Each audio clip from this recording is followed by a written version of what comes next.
Mr. Speaker, thank you very much. I want to say, sir, that I had expected whatever I say and would say today in my contribution to have been entirely different. I had expected that this House would not have been treated with the disrespect we have witnessed today from a recalcitrant opposition that has felt that it could come in this House and it could resort to methods that would only bring disrespect to this honorable House. That is, disregard for the chair.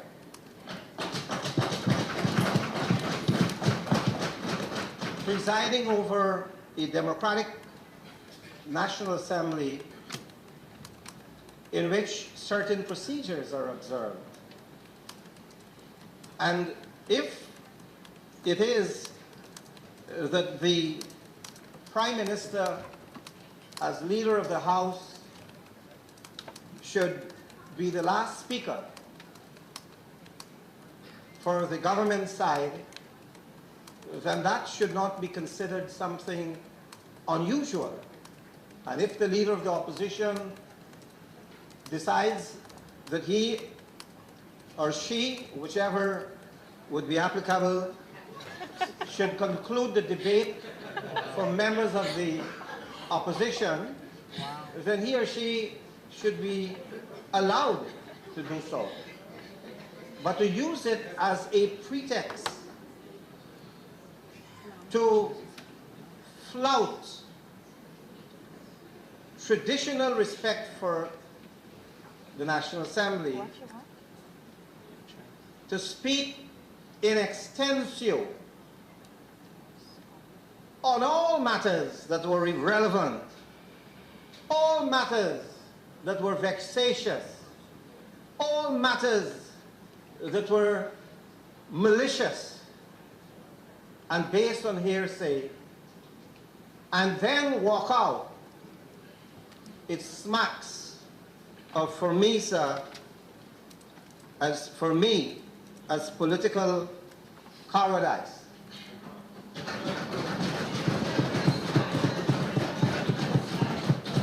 This House and this Speaker, as far as I can observe,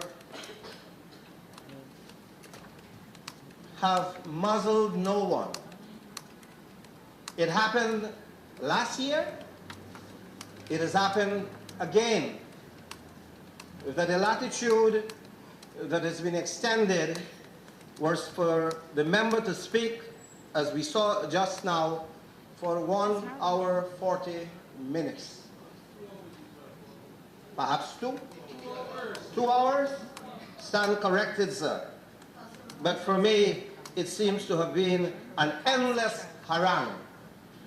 And I would want to deal with some of those in the course of my presentation, Your Honor. But first of all, permit me to extend, as all my colleagues have done, congratulations to the Minister of Finance, Winston Jordan, and his team for having crafted this document before us, the 2016 budget, and it has been noted, it is being crafted within 5 months of the presentation of the first budget. And I believe that the theme, stimulating growth, restoring confidence, the good life beckons, is very appropriate. And I will try to address the issues on the theme. I'd like also to congratulate all members of the government benches who have made sterling contributions during this debate and have ably demonstrated to the people of Guyana that this APNU plus AFC coalition government has all the people of Guyana in its heart.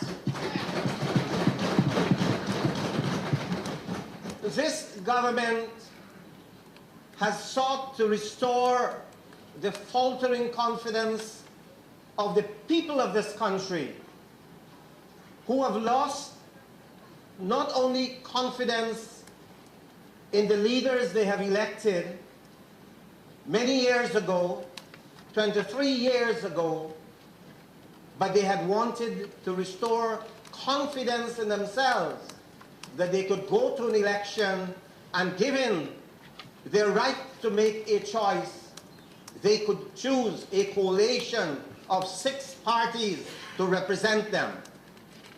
Because what we have seen here today is much of the same old khaki pants of one-party rule that had brought disrepute and undermined confidence in this country for 50 years.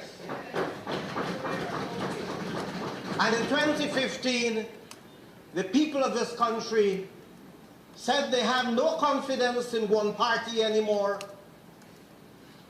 They want a combination. They want a coalition. And this is the confidence that the people restored in themselves, that they could elect such a combination, and 2, they restore confidence in governance. The honorable leader of the opposition, who has decided that he would scuttle from these debates, having said what he had to say, spoke in very solicitous terms about sections of the Guyanese population, particularly the working people. And while he spoke to the issue of the rice industry, one would have thought that when we are in this house, as honorable as we are, we say the truth, the whole truth, and nothing but the truth.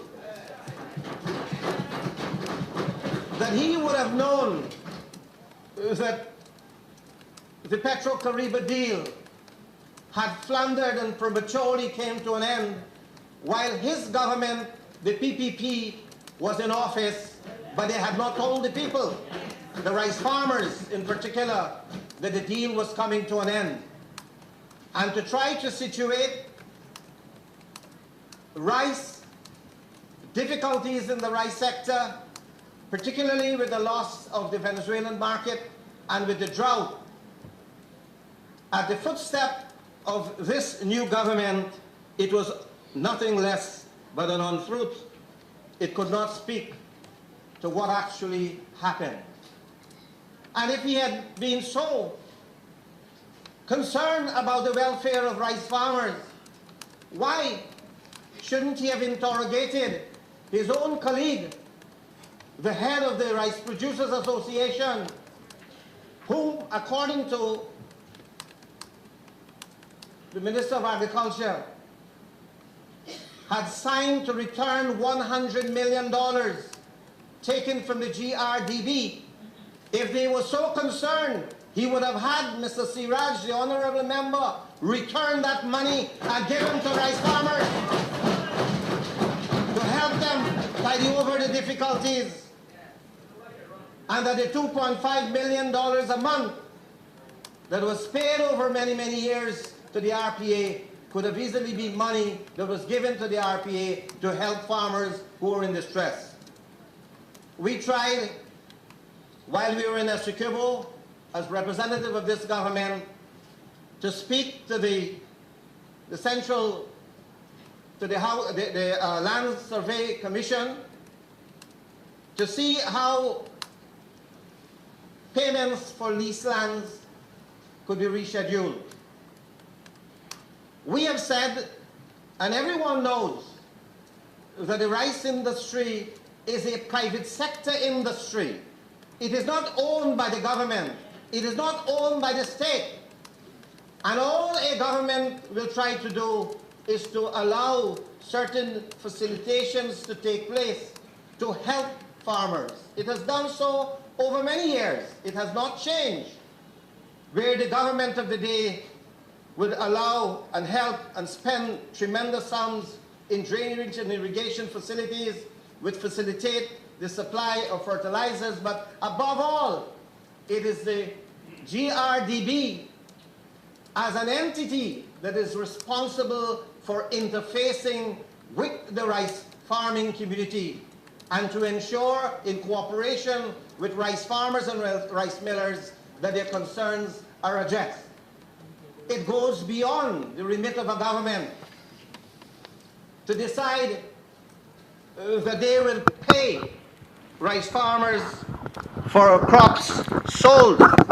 But this government saw it fit to ensure that all monies that were collected for the sale of paddy and rice to Venezuela, that the money had been paid over to the rice millers.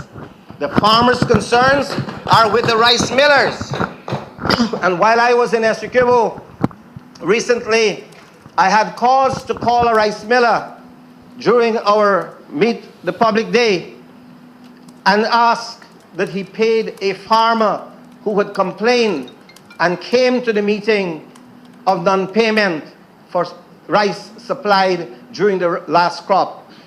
And I was assured that the payment would have been made that very day. The rice farmer has not complained since, and I suppose that the payment had been made. So that one has to understand that you cannot make politics on the eve of local government elections for vote catching and vote buying, using farmers, rice farmers as scapegoats, using their legitimate concerns as a whipping horse on which you could have people vote for a political party. This is a party that has now found itself after 23 years in the opposition, and it will spare no effort, fair or foul, mostly foul, to ensure that it gets people to come back to support the lost fortune of that party. And so, I need to mention that it is this government that has brought an end to the sloth that had taken place to provide pumps to irrigate the lands of rice farmers. A pump, I was invited by the Honorable Minister of Agriculture, commissioned the pump at number 40 village, that is the Joppa pump, a pump at Gangaram in Kanji, and a pump at Lima, Essequibo. And while we were in Essequibo, not so long ago, we were told of the efforts that were made to sabotage pumps. 3 out of 5 pumps, sand was found in the pump, and in other pumps, the diesel disappeared. And recently we saw someone was arrested in Blackbush Pola for trying to take diesel away in order to make the pumps inoperable so that the farmers can blame this coalition government for not attending to the woes in regards to drainage or irrigation, as the case may be. And so while we were in Essequibo, we spoke to the technical people, and they were able to put into action 4 pumps at Dawa, so that water that now, if 25% of the crop had not been put under cultivation in Essequibo, it was not because of a lack of effort. It was the sabotage that had taken place before. It was the disrepair of the pump and the leakage of these pumps that did not permit it to do as good a job as they ought to do to bring water from the Pomeroon River and to irrigate the lands of the farmers. But the farmers are grateful that some efforts have been taken, and therefore one cannot blame the situation in Essequibo or even elsewhere on this government. We were told in the very final penultimate plea that there should be consideration for people who deal with used tires and old vehicles, 8 years and older. a passionate plea from someone who had been head of state for 12 years, longer than we probably have 2 terms, sir. It was more than the second term. It was 2 terms plus. And therefore, whatever might be the motivation, we have this plea for second hand to be recognized, whether it is tire or third term triers are trying to get into the act so that they're pleading for consideration for terms and for all things. And at the same time, Your Honor, without any disrespect, men would have noticed the way they talk about geriatrics and people who have been in public life for many years. But that didn't seem to bother the leader of the opposition, that 12 years was 12 years too much. And there are others who are functional, who ought not to be considered in the deprecating and demean tone, because I have known in my life many people on that very side of the House, Clement Rohi, Indra Chandrapal, the honorable members, Komal Chan, who gave their youthful life alongside me, even though I had been there before, fighting for the independence of Guyana. And today they may all qualify of geriatrics. We may all be considered to be old, but we are not useless. And I've known people whom we had loved until their death, like the late Chaji Jagan, the late Mrs. Jagan, and the Honorable Ripu Daman Prasad, whose able representative and successor in this House was the one who raised the generational issue. I believe that we have now gone beyond the pale of dealing with gender issues and ethnic issues. We are dragging age into the arena as if age is a sin, as if age is a crime. And therefore, I consider that as part and parcel of this motif of disrespect, not only for the House, but for elected members of the House and for elected leaders of government.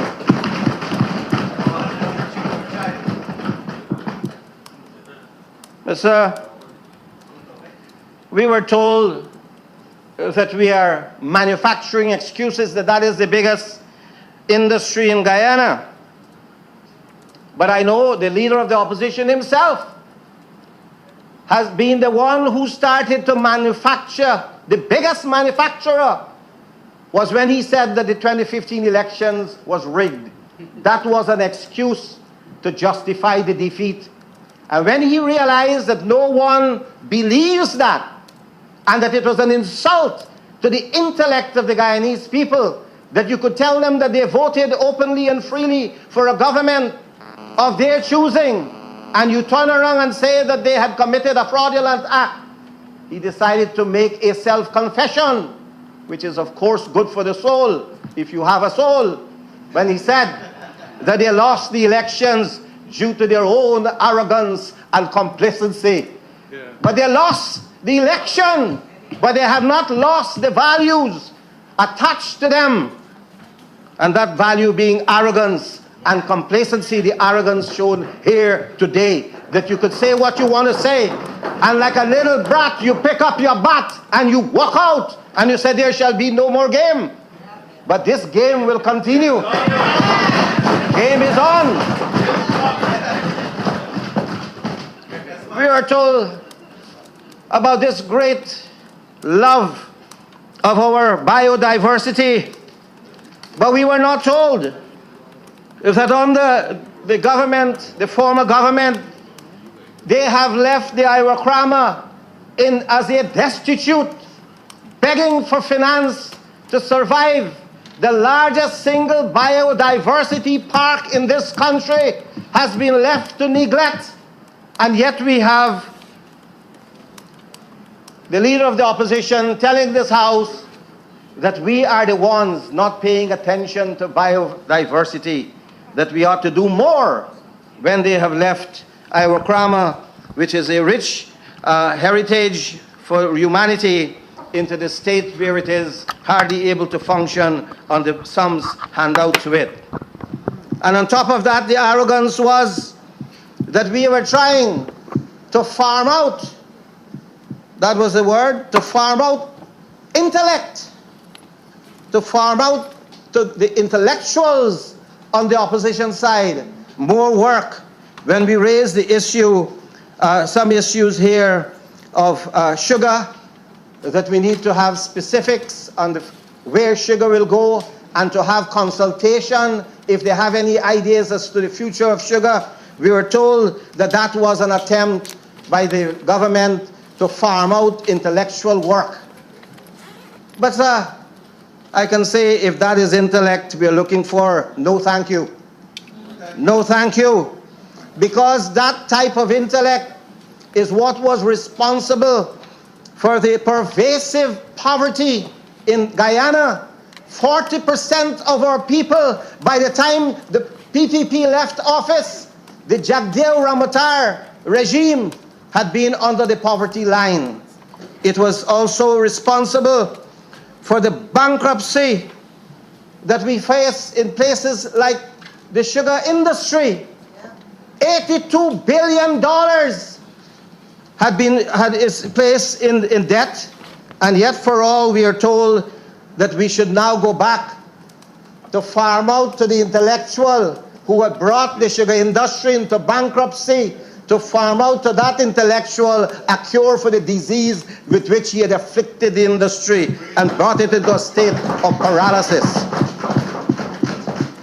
So we don't buy that talk. And then one member on the government side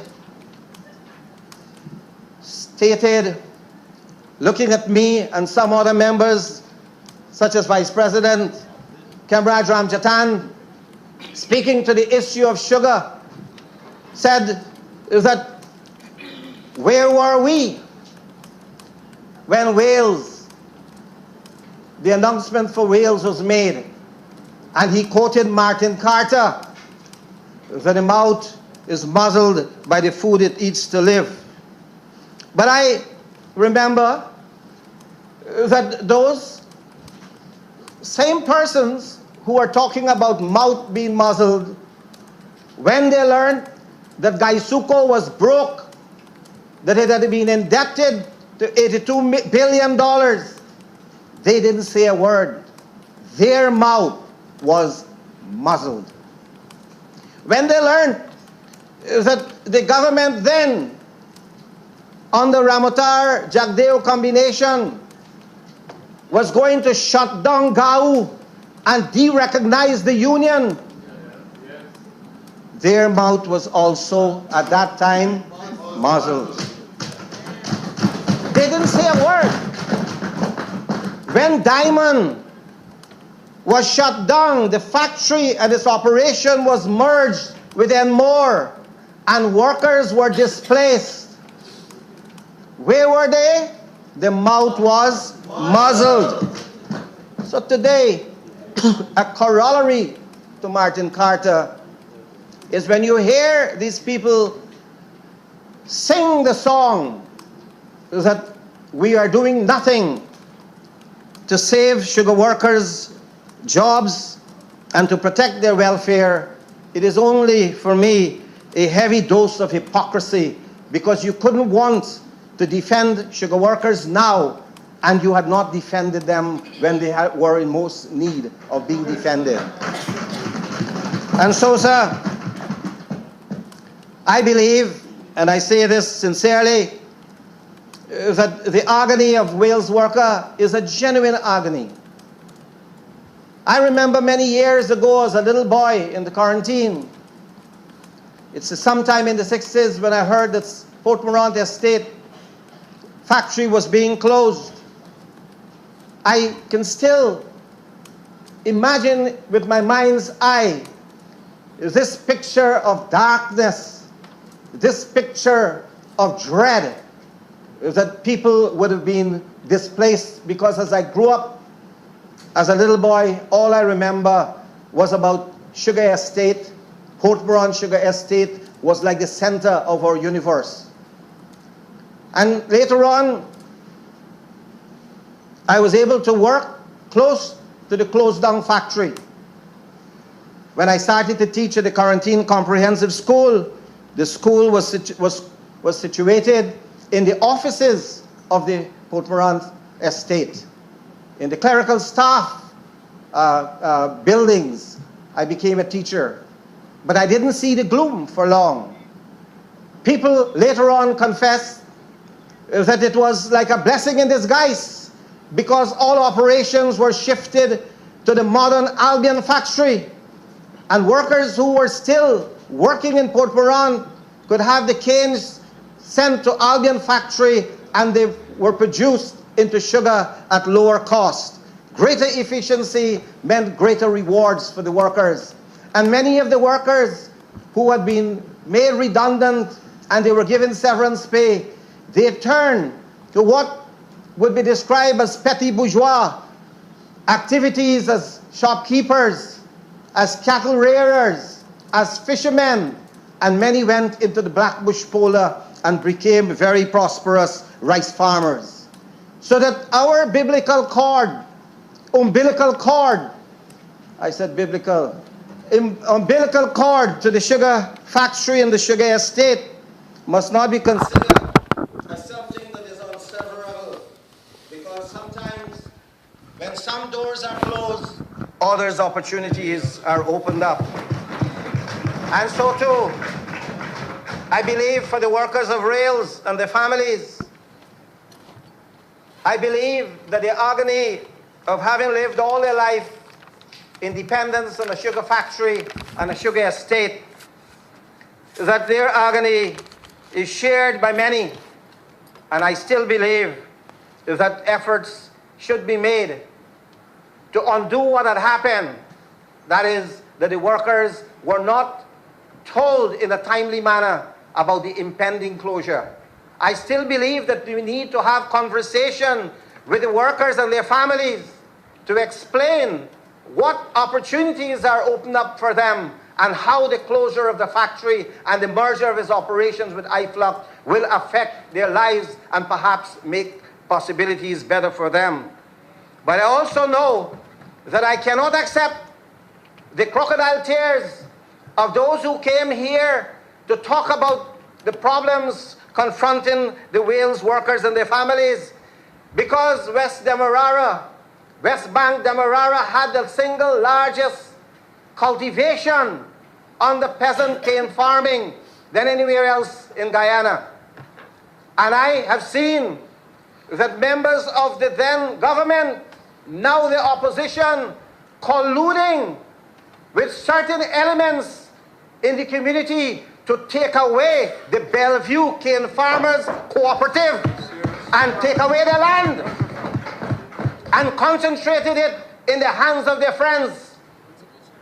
And therefore, they had said nothing when that happened. Under their watch, they allowed their lands to be taken away. They allowed phony elections to be held in the co-op. And they put their friends to seize control of the co-op. And today they shed crocodile tears for the workers in the sugar industry and for all those involved in peasant cane farming. Down the road, sir, and I could call the names because I know the people who are involved, but I am not going to do that. They know themselves. They know themselves. But, sir, I say this, is that we will not shut the door out. We are not bound by everything the Commission of Inquiry says. We had interrogated the commissioners, and we want them to explain what are their findings and to rationalize their findings. But as a government, we are not bound by the recommendations, and we cannot dictate to the board, which is an independent and autonomous board. We cannot give political directive to the board if it says a certain operation should be rationalized. We were not going to do in the past to bring our friends from the United States, political friends, and foist them as chairman of the corporation. We are not going to be putting people who held offices as advisor to the president and later became minister of the government, the Guyana board. We didn't see the Guyana board as we see it now.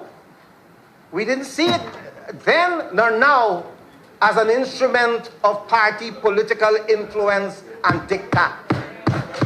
And that is why when the board says that it had made a certain decision as a cabinet, we could take notice of that decision and we could approve or disapprove. In this case, we were convinced that they were good financial and economic sense to merge the operation of Wales with IFLOC, because we believe that it had become a millstone on the neck of the sugar industry, and if left to go unattended, it will pull the entire sugar industry down, and all the workers would be affected in Guyana.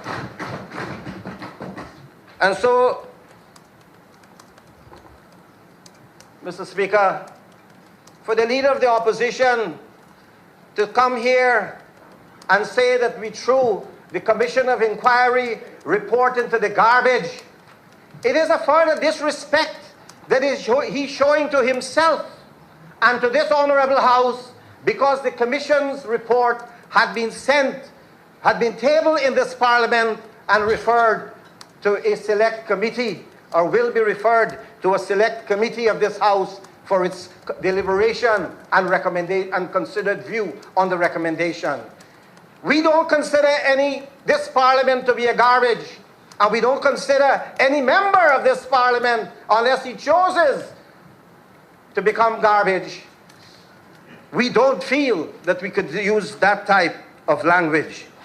And so today, sir, as I said, we are full of understanding of what's happening in Wales, but we can tell you this, that when we decided that this year the Minister of Finance announced that there will be $9 billion as a further bailout to the sugar industry, it was the interest of the sugar workers that prompted that unilateral declaration. We had not come here bringing protesters outside to force the Parliament and to force the opposition to agree to a sum of money as a bailout. It must be to the credit of this government that without any prompting, without any agitation, without any strike or industrial unrest, that 9 million had been placed into the budget to help the sugar industry. 9 billion to help the sugar industry. And some just under 12 billion had been given as a bailout to Guyana last year. In 2015, we were only a few months into the government, and the Minister of Finance, looking at all the possibilities there would exist to see that the sugar industry didn't go under last year. So that in 2 years, you have now almost $21 billion. But what did the PPP do when they were in the government? The sugar workers had to drag and kick them in order to get a few dollars when they were really in trouble. And they knew that. I can go back to the budget, where in 1 year, 6 billion was given. The other year, that was 2012. 2013, 1 billion. 2014, I believe 6 billion. $11 billion. They did come with a supplementary after mobilizing protests outside. But on their own volition, they are so thrifty. Thrifty is a bad word. Thrifty, stingy, that they were pinching the purse when it comes to the sugar workers. And they were putting them every day on the bread line and almost telling them, you better produce or perish. And they were saying that better will come.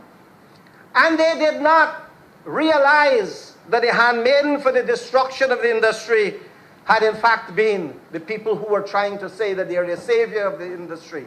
Because long ago, since 2011, we were supposed to produce 500,000 tons of sugar through the magic Skelton factory after $47 billion had been spent on that factory to modernize it, so they say. And it started to limp.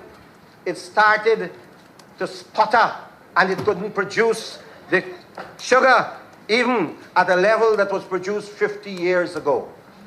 So, Mr. Speaker, I come to the issue that when the leader of the opposition came here and had this untrammeled freedom to speak as he wished, as long as he wished, the freedom for him to exercise that option in this House did not include the freedom to mislead the House. We were told and lectured, and I'm trying to go, I know I'm not going to be able to finish only dealing with this issue of what the leader of the opposition had intended to say. I doubt whether he had intended to say that Amila guaranteed capacity. All the people of this country are intelligent, sensible, right-thinking Guyanese. And they all saw the photographs in the newspaper showing that Amila had run dry. Where is the guaranteed capacity he spoke about? How did he come with all those fancy footworks today to talk about the IDB technical report and the feasibility, etc., etc., and all those things were answered by one photograph? No water at Amila. Then you have the wind farm, to have alternative energy, to have renewable energy, to have clean, green energy. And he said that you couldn't guarantee wind. So when I was referring biblically just now, sir, it was a transpose. We have the biblical farseers that you wouldn't have wind at hope. But little did he realize that that was not what they thought. That was not what they were thinking on the 27th of May 2014, when the cabinet, signed by Roger F. Luncheon, MD, F means Forbes, Roger Forbes Luncheon, Secretary to the Cabinet, this is, it says, approval to execute a memorandum of understanding for the development of the Hope Beach wind farm project. 2014 Mesa. Now we are told you cannot guarantee wind. And more so, they say that the investor was a coalition financer, but the investor in this cabinet is a company called the Hope Beach. It's, I'll tell you the name just now, sir. It's called the, for short, GWI. It's the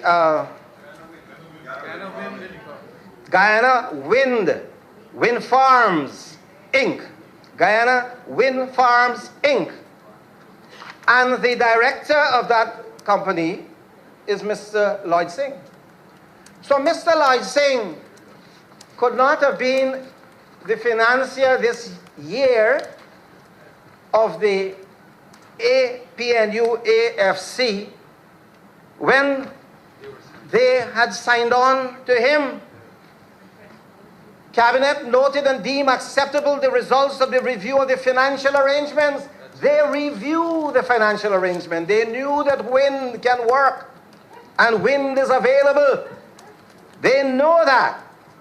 Cabinet also noted and accepted the results of an environmental and social impact studies. They did all of that. Not what we are told here, this wishy-washy gaff today about wind. The scientists, our champion, suddenly become an authority on wind. And he was very windy today, long-winded today, sir. Long-winded. Cabinet approved the execution of the Memorandum of Understanding for the development of the Hope Beach Wind Farm project along the terms and conditions set out in the Cabinet paper. Cabinet also approved NISIL being authorized on behalf of OPM to negotiate with Guyana Wind Farms, Inc. and draft all documents necessary to implement the project. That's right. Today, what are we told today? That this thing can't work. Because you could have had a miler if it was on. A miler would give you at 11.5, 10 cents per kilowatt hour, US cents. But this agreement, look at what they signed. This was sent by NISIL. Yes. Our good friend Mr. Brashington said electric power generated from the wind farm to be sold to Guyana Power and Light. That's a GPL at a price of 18 US cents per kilowatt hour. They agreed to 18. And they're now saying that you couldn't have wind at 18 cents. Wait until you got a miler for 11 or 10 cents. That is a better option. But they weren't thinking then about their miler, were they? When they did this 2 years ago. And today I'm told that the offer that is being made for the provision of a similar arrangement would be in the vicinity of 12 US cents per hour. And they sign on. That's 6 was for them. Yeah, to 18. 18. So, sir, I just want to say this, that you don't have the right to come to this parliament with the luxury of in trying to stir up mischief and to brand people as political financiers who are being rewarded, and without also dealing with your own history. That a lot of the financiers that we hear about who have shady deals with the former government, with anybody, particularly that former government, were those we know, the notorious ones who are either in jail or on their way to jail. We know those shady types. So he cannot, if he did lecture us on that, he would be well qualified. So, sir, I think that I have dealt with some of those issues. I know my learned and good, highly knowledgeable colleague will deal with these issues that he finds necessary to deal with. But one other issue that I think I should address was that of the noise made here that we had not paid workers any money for this year. We said, and a lot of talk was made about, we promised 20% increase. And I want to nail that lie. This is the manifesto of the coalition of the APNU, AFC, and I read it several times to find whether someone might have slipped in 20% increase.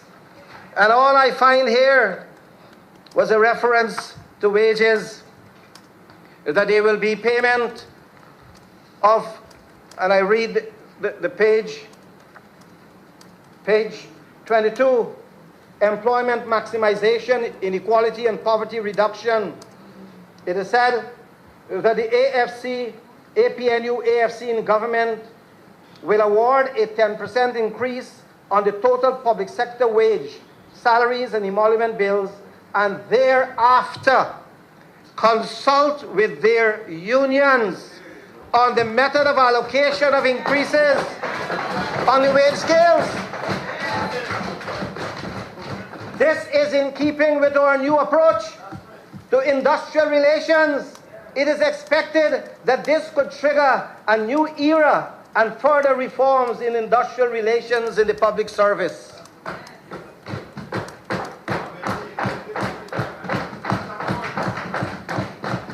We promise, and we are delivering what we promise on.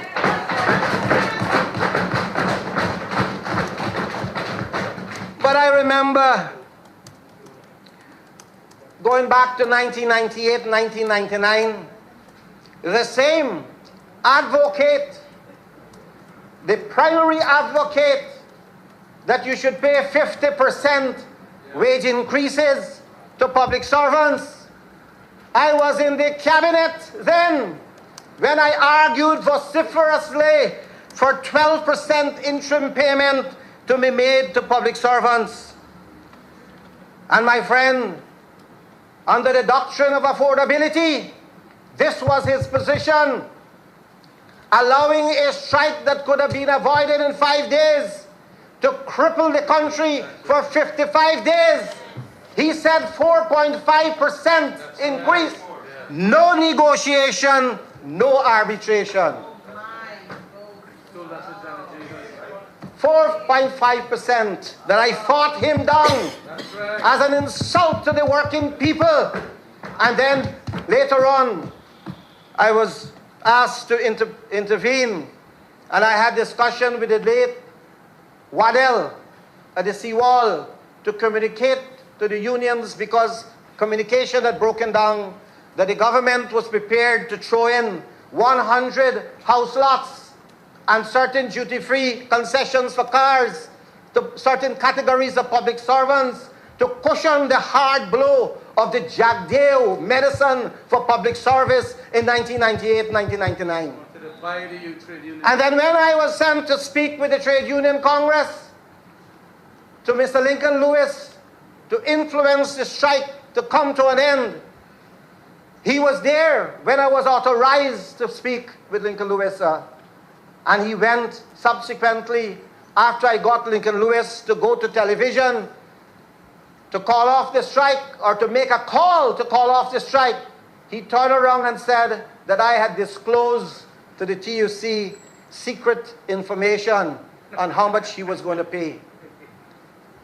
I knew, and he knew, sir, that it was contemplated that the figure will jump from 4.5 to a high single-digit number. What am I to read? In a high single-digit number, not 9%? So I did say that an interim of 9% would be paid, and I was pilloried and almost expelled from the PPP even at that time, when I was at my most popular performance. But that is a different point. The point here is, you can't come and say that you want to pay public servants 50% up front when your own records show that you have been adamant and you have been stubborn and you had resisted any attempt to bring justice to public servants. That is the hypocrisy that we are dealing with here today. And so you can say also that it was not when the workers were paid 50% in 2000 and 2001. You couldn't say then that it was out of the volition or the good heart or the kind heart or the generosity of the former Prime Minister, of the honorable member and leader of the opposition. You couldn't say that, because it was the Armstrong Arbitration Tribunal that investigated the plight of public servants and said that the public servants needed 30% in 2000 or 1999 and 20%, and he immediately found the 50% and 30% and 20% to pay. Why? Because my goodly friend had then ascended the throne of power. He paid it. But when Mr. Jagan was the president, and I wanted to tell him that to his face, that is why he walked out. He allowed the strike to prolong to bring her down, and she resigned. So we are dealing with a political situation that demands an answer, and I intend to answer that as well. Brutus. Sir, in this Parliament we heard ad nauseum members of the PPP opposition saying how we promise rice farmers $6,000 and $9,000 per bag of paddy. And again, I went and I consult the manifesto, and I find no reference in the coalition manifesto that speak to the issue of either $6,000 or $9,000 per bag. They're inventing the figures. to create mischief in the country, to set people up against the coalition. It is a form of political agitation based on invented facts, based on political untruths. And this is what is going through the entire debate, that you had figures being invented and thrown around willy-nilly because they realize that local government is on the way, and therefore they need to influence people in local government in the elections. Sir, I want to say this, that you heard perhaps several times here too, that we have a situation where in the public domain it is said that the Prime Minister's house, the Honorable Mr. Dharam Lal, Bull Dharam Lal from Bath, he said, my relative, he said, sir, I am not sure I like to jump very readily to claim relations. But we heard that he said that $60 million had been spent on the PM house and other buildings. But the voice fell as if it was on a cliff, fell off with the other buildings. And then it was this year, 200 million loud on the PM's house. That's the type of misinformation. That's the type of truth and mischief. Not a single cent has ever been spent on the Prime Minister's house. I live in Sophia. I live in my own house. There is money allocated for a building occupied by the former Prime Minister, Mr. Samuel Hines, my good friend, for 23 unbroken years, which had been allowed to go into rot. It is a heritage building, a magnificent building of worth in which we should have pride. And it is that public building that is called the Prime Minister's official residence that is being rectified. That was when they were on their side, sir. I spoke at one budget when I was in the opposition. On that side, I referred to this side, which was the government, the UPP government, as we broke them, we fix some government. Because everywhere they were hustling to broke up things, to give their friends contracts to fix them. And that was one of the things they didn't fix, however. And so they start to peddle that mischief. Another untruth, if I may say so, is in regards to the forestry. Minister of Natural Resources, my good friend, Honorable Raphael Trotman, former Speaker of this Honorable House, reported from official sources that he had available to him, and he said these words, that 100% of the production areas of our forests had been allocated by the GFC. Now, the goodly gentleman who essays to speak for the opposition, yes, sir. Honourable Member, I should remind that the references must be Honourable Member or Comrade. Thank you. I'm grateful, sir. Thank you very much. The very honourable member said, in a moment, in a blast of pomposity, that it's not true, that only 25% of the land, the forest land, had been allocated. Well, I have here, which I will share with the House, that the report was total production area allocated by GFC, 7,027,840 hectares. That's, say, above 7 million hectares. It says percentage, total allocation, 100%. That's what this report says, 100%. And in terms of the percentage of state forests, that is the production area, 56%. What it says here, and the honorable member said, when you refer to the 25%, it says unallocated state forest estate, 5,548,363 hectares. Now, that is the unexplored forest land. That is not the productive forest land. It's the unexplored. They have to go and get a map to show where the land is and whether you could access the land, or whether you could give an exploratory permit, or whether you could give an estate permit, or a woodcutting lease, or even a timber sale agreement. That is way down the line.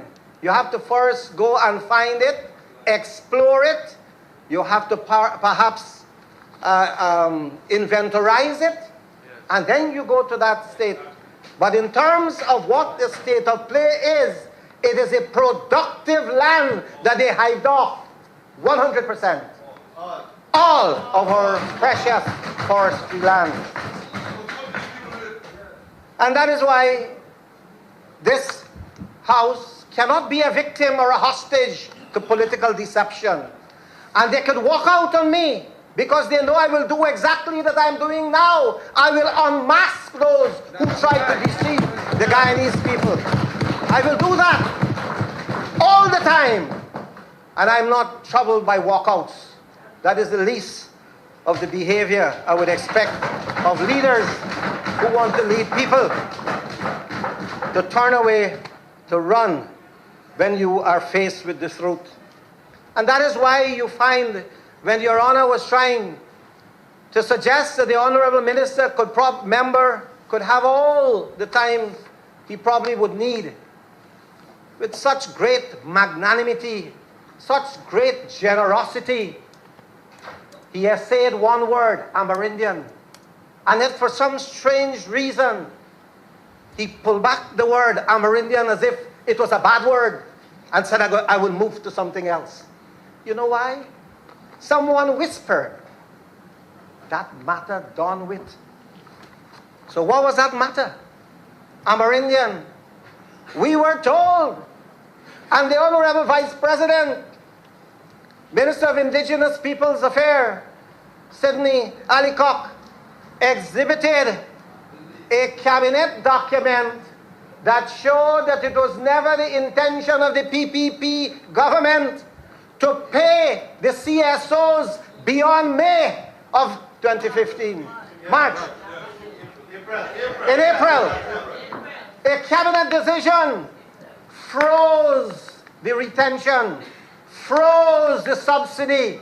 They wanted to bring them closer to election time, so they get them to use them as the red shirt brigade for political propaganda and agitational purposes, to bring them with placards in their hand, to make noises outside of Parliament, to call the opposition then that we were involved in ethnic cleansing, and they incited racial and ethnic passion by paying out the money, and just before the election they shut it down, and then came and said, the opposition, this government shut us down. So he couldn't go beyond. I could see him choking on the word Amerindian as he stood up there, Amerindian, and he turned around and said, not a good word today. Not a good word.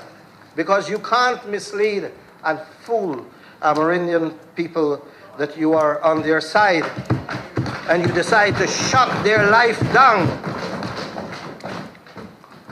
Sir, I can say of those contributions that they were highly prejudicial and vexatious. And so, I want to say, sir, that a genuine, authentic, qualified economist,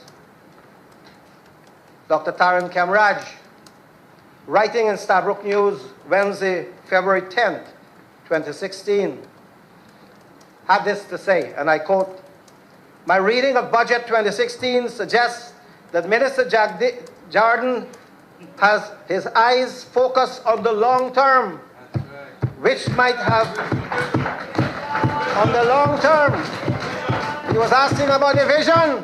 Here is a vision, and this is the qualified opinion of an authentic economist. This is no doctorate handed on the side, sir. This is not that type. This is the real McCoy, which might have elicited disparagement from the political types who only focus on the cycles around the virtually flat trend from 1960 to 2015. Several progressive policies were outlined, such as making sure Guyanese can buy relatively newer vehicles and new tires. Over time, the middle class will benefit and save money from owning newer vehicles and probably save themselves from road accidents. Here is a reading within the intention of the budget. And so we have, by budget 2017, there should be a further reduction in the taxes on newer vehicles and complete removal of taxes on new types. This is yet another reason why the VAT should remain at 16% in order to finance the reduction in these miscellaneous taxes and the expansion of zero rating of the things consumed by the poor. And this is really an analysis that I appreciate coming from a qualified person able to make that. And we were told, when former Minister Irfan Ali spoke, he talked about the economy sliding and slipping.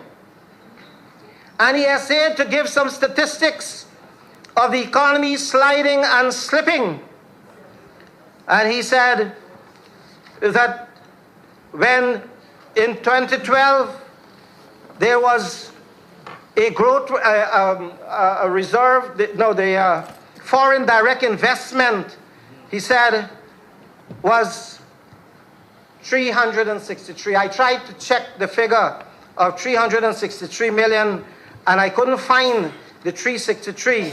I found a higher figure of 373 million US dollars paid that came in 2012. And I want to find the notes that I had on that so that I can rebut the contention that the slide started when we were in the government, because he said that from 363 million US in 2012, by 2015, the foreign direct investment was reduced to 125 million US. I had been with a team of ministers speaking with the European Union and a delegation that came here. And one of the reasons that they gave why they did not release some 23 million euros for the sugar industry and for drainage and irrigation and for other infrastructure was that there was no accountability in Guyana.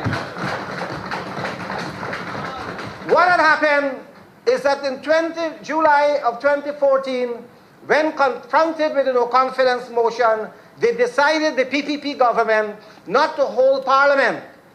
They shut it down subsequently, did not introduce a budget for 2015, so that no one who would want to invest or transfer investment to Guyana had any confidence anymore. There was no parliament that could give account for monies that could be received even as grant.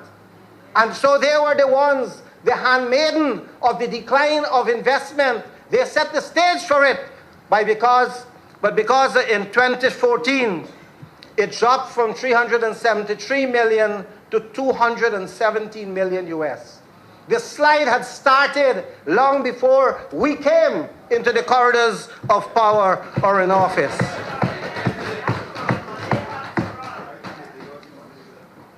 Mr. Speaker, as I said, this is the 50th year of our independence, and it is the Golden Jubilee. And I had anticipated that I would have been speaking here differently, not as someone using up parliamentary time to rebut contentious and hopefully erroneous arguments and presentation. I shouldn't be doing that. I should be doing things that are more lofty, that would mean something to the Guyanese people, like letting them know that for 50 years, if we had considered that there had been a lost opportunity to take our Guyana forward, that we could now make a new beginning. We could start over again, because we cannot go into another 50 years divided and fragmented as we are. And today, the prophets of doom and gloom, they are telling the world that we could no longer be different. We cannot in the next 50 years even dream or hope that we could be united, that we would have to carry this weight, this burden of history, of division and fragmentation. And when I was speaking in New York at the launching of the 50th anniversary celebrations there, I choked with emotions because I recounted how I joined the political struggle for Guyana's independence way back in 1961, and that I didn't celebrate on May 26, 1966, when I saw people marching before me in my village. I sat and I looked with a heavy heart probably bleeding that I couldn't be among those who were celebrating the independence, because our country became independent under a state of emergency. Our country became independent while political patriots were in jail, incarcerated as political detainees. And I had decided, and I, like many others of that time who made a contribution, that it should be celebration, independence, yes, celebrations, no. And that is the moment for me that is most precious in my mind, because I cannot live another 50 years to realize that we are going down this road of division and fragmentation.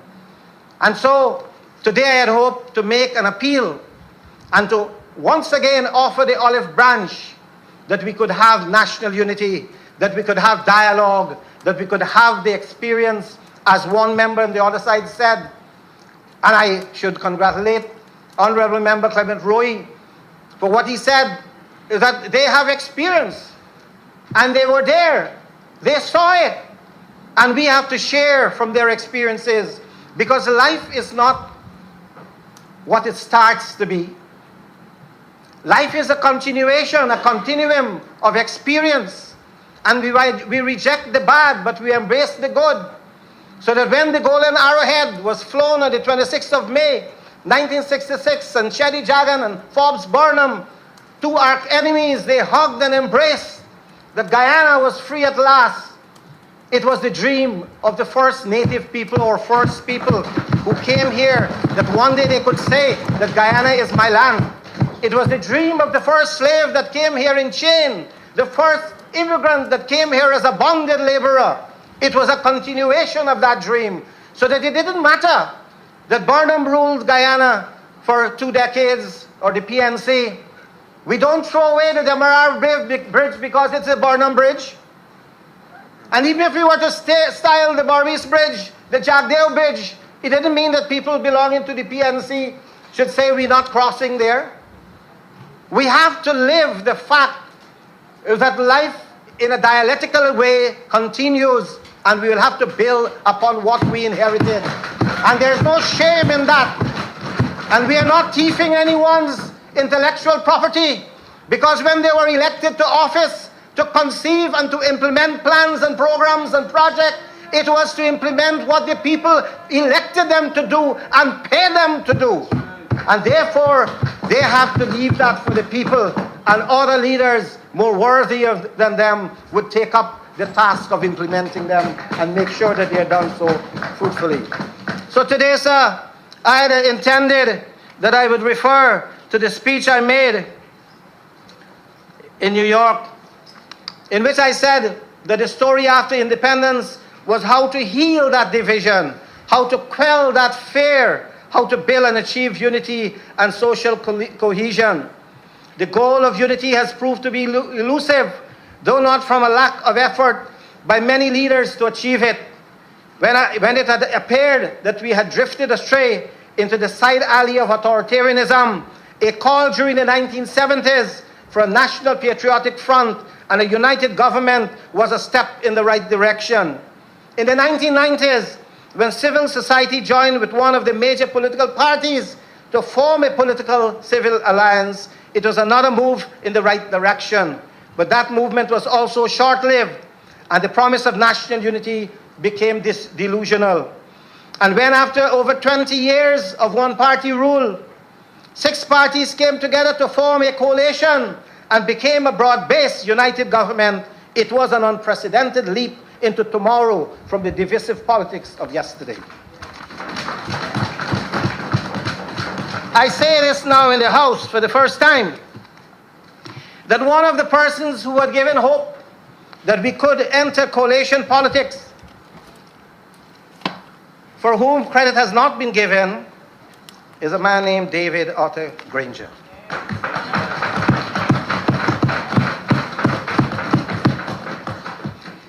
In 1997,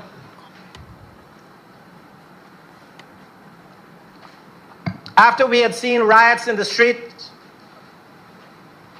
and we thought that Guyana would have descended into civil, ethnic, racial conflict, a group that I had referred to as a Group of 9 came forward with ideas to call for a peaceful way forward, that there should be dialogue and constitutional change. I had the honor then to address the leadership of the PPP on the way forward, and it is titled, this booklet, The Political Situation and the Way Forward in Guyana, that I was told by the then President, Mr. Jagan, that 100,000 copies should be printed. Unfortunately, after the riots calmed down and we returned to business as usual, this little publication with my picture at the back became the first target of a bonfire engineered by one of my friends over there from the Stalinist gang, because I was unstoppable in my quest for national unity. I was unstoppable. And they realized that what I was saying to the leaders of the party and all their activists at Freedom House was that there is a man who named, along with Dr. Kenneth King, Malcolm Paris, there is David Granger, some of whom would be referred to as a Group of 9, who favor some sort of dialogue and constitutional engineering, and they have created a new shift in the balance of forces favorable to the establishment of a state of national democracy. That was in 1997 that we realized that there were people in the society who wanted to get away from the old type politics and to embrace the new. And so I refer to that to show that it is still possible that if I become the target of hatred and I'm despised and could not deal and deliver the formula for national unity or for dialogue, then they could always go, the PPP could always go to David Otter Granger. I think he will facilitate them. I think he feels that it is necessary for there to be a new type of politics in Guyana, and he himself had said so when he addressed this parliament, that he had felt that we should go beyond mere coalition among 6 parties, that we should broaden it, and we should find ways to bring about political integration. I say this today, in the 50th year of our independence, that this call and this need for national unity is as fresh and as essential today than it has ever been. And even though the opposition may have a tendency not to accept the reality of defeat, it must consider that it cannot be bigger than Guyana. The interests of Guyana is bigger than all of us. At a time when we face a challenge to our territorial integrity from a greedy neighbor, Venezuela, it is time for us to band ourselves together to send a message to Venezuela that we are united, we are unstoppable and undivided in our quest for one Guyana and our love for our country cannot be sacrificed by any other expediency, including the quest for power. This is all about power. And I say today that reason is now prevailing, even though haltingly. I read in the February 11th, that is today's edition of the Stabroek News, one Mr. Vishnu Bisram, who usually would criticize me for all manner of things and would use all kind of Hindi words to describe me. He said today in his letter, and I quote, "So the party, which is the PPP, has to begin to think of a national unity government and to re-attract those political forces it alienated and marginalized that caused it to lose so much support to the AFC and APNU in 2011 and 2015. The party has to reform and bring in new blood. The old-timers have to make way for the young and outsiders who can bring credibility to the party. And the party must change over to the language of national unity government and true representatives of all races." Here is one who has been in the PPP's camp as a supporter, who is advocating that the time has come. And yesterday or the day before, I read Mr. Beto Rambarak in the same, this time in the Guyana Times, saying that national unity is the only way forward for Guyana. And this is what Bisram said here, and I read, "The real reason why PPP did not want to hold discussions with Mr. Nagamootoo is bad blood. The PPP cannot forgive him for leaving his natural party, the PPP, and linking up with the PNC to oust the PPP from power. It was the popular grassroots Nagamootoo who pulled mass support from the PPP in 2011 and brought about its defeat with a repeat in 2015. If the PPP really had an interest in power sharing and did not want to hold a meeting with the Prime Minister, it could have proposed a meeting between President David Granger and opposition leader Barjak Deo or General Secretary Clement Rohi. Instead, it flatly rejected the offer for a national meeting to discuss power sharing." So that's unquote. But the question is that we must not cease calling for national unity. We cannot cease calling for dialogue with the opposition. And that is why today, as I said before, we are facing a serious, unprecedented situation where not only do we face a threat to our territorial integrity, but we also face a threat from drought. We had a threat last year, twice, from floods. And we also have all the types of threats that are to our social fabric, like crime and suicide. And even though I cannot agree, and it is not factual, that there is any type of serious outbreak of Zika or H1N1 in Guyana, we still have to provide and band ourselves for even the uncertainty. And therefore, these are all the prerogatives that we have before us to unite. And we cannot run away from that responsibility. Because, sir, we were told, I'm now seeing a World Bank report that I received today. It's dated 2/1, the 1st of January 2016.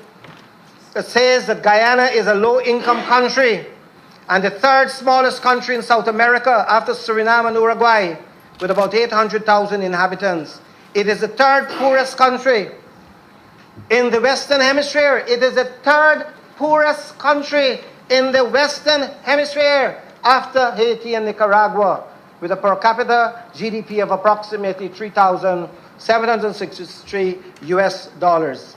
And so we were told not so long ago how 23 years ago we were told that Guyana was the second poorest country in the Western Hemisphere.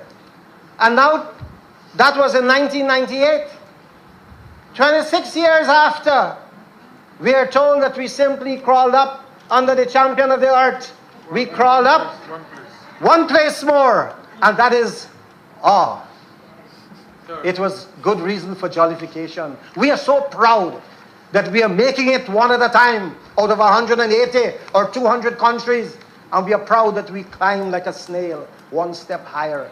And we try to pulverize and make points to compare 2016 with 1998. What an odious comparison. If we really had 23 years of real growth, we would have been like Singapore today, unprecedented, among the top 10 like Lisa Punch. We would have been among the top 10 of the world, and we could have sung melodiously to the credit we deserve. But no, we are still in the disgrace cage. We are still there, locked into our cocoon of deceit and lies and deception that we are good and we are great. When over these years, we have done nothing to make our country better. And so today, sir, while we mock, the opposition mocks at Minister Winston Jordan for saying that we will increase GDP by 4.4%, and they bucket it. They have to look, sir, that between 2006 and 2013, according to the World Bank, Guyana's economic performance has significantly stabilized, expanding by an average 4.7% per annum. Under the mighty, we stabilize at 4.7.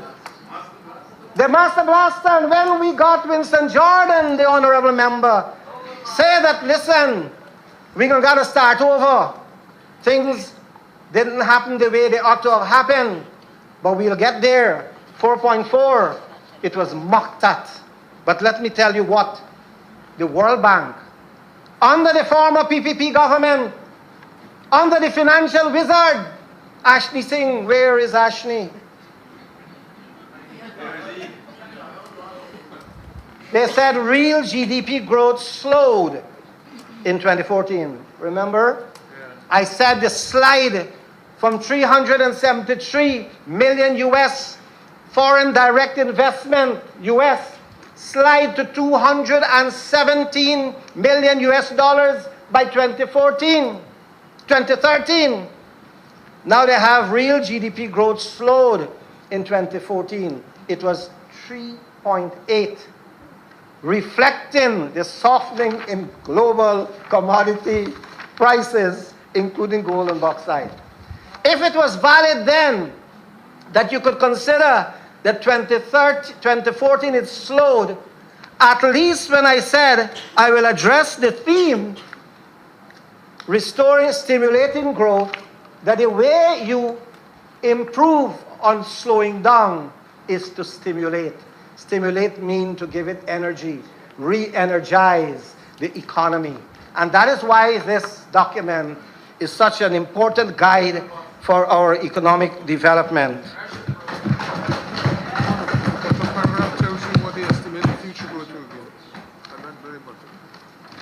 And sir, under the great Mahaparty government, sir, the World Bank said real GDP growth is projected to fluctuate within the range of 3% to 5% during 2015-2018. This is if the PPP had been returned to office, it would have relied on this, that we couldn't do any better because the World Bank projected that we could only go by 3 to 5%. And within a cycle of 5 months, 2 budgets are prepared. Within 5 months, we had literally 4 months last year to activate a budget. So when they're talking about non-implementation of capital works, etc., for last year, the window is they try to stagnate and to strangle the economy by not bringing a budget in 2015. So by the time the budget was approved, we were on life support, dealing only with emergency and priority needs out of the consolidated fund. And we could not have embarked on full-time capital projects to stimulate the economy and create jobs. They know that. But if they had been returned to office, they would have held on to this as their Bible. They would have said they couldn't do better than the World Bank projected. But we are doing not better. We have scaled the 3%. We are into 4.4%. And I'm sure that next year, continuing with the blast of energy and the commitment of the team that is called Team Guyana in this coalition, that this country will accelerate and we will move forward beyond the expectation even of the World Bank. So today, sir, it is with great honor and pleasure that I speak to the issue I had spoken. I know that it would be said that I had not addressed matters that are under my remit, because my honorable friends on the other side, they go to bed every night trying to strip me. And imagine me stripped of all powers. And so today I came like the beggar maid before King Fatua, barefooted, to say, when they question me during the estimate, I'll be available to answer the question, providing they come. Because if they're not here, I'm not obliged to tell them what I'm doing. Because in their eyes, I'm stripped. And therefore, I will reserve for a later date my comments on what the Prime Minister in charge of domestic affairs is doing, not only in the sector of information, in the sector of good governance, in the sector of constitutional reform, in parliamentary management, and in so many other areas that fall under me, and working with my colleagues in other ministry, I'll be prepared to answer those questions. But before I take my seat, I'd like to address one issue that concerns me very much, because I have people who have been brought in to work in the office of the Prime Minister, who were brought with their master's degree from the Bank of Guyana.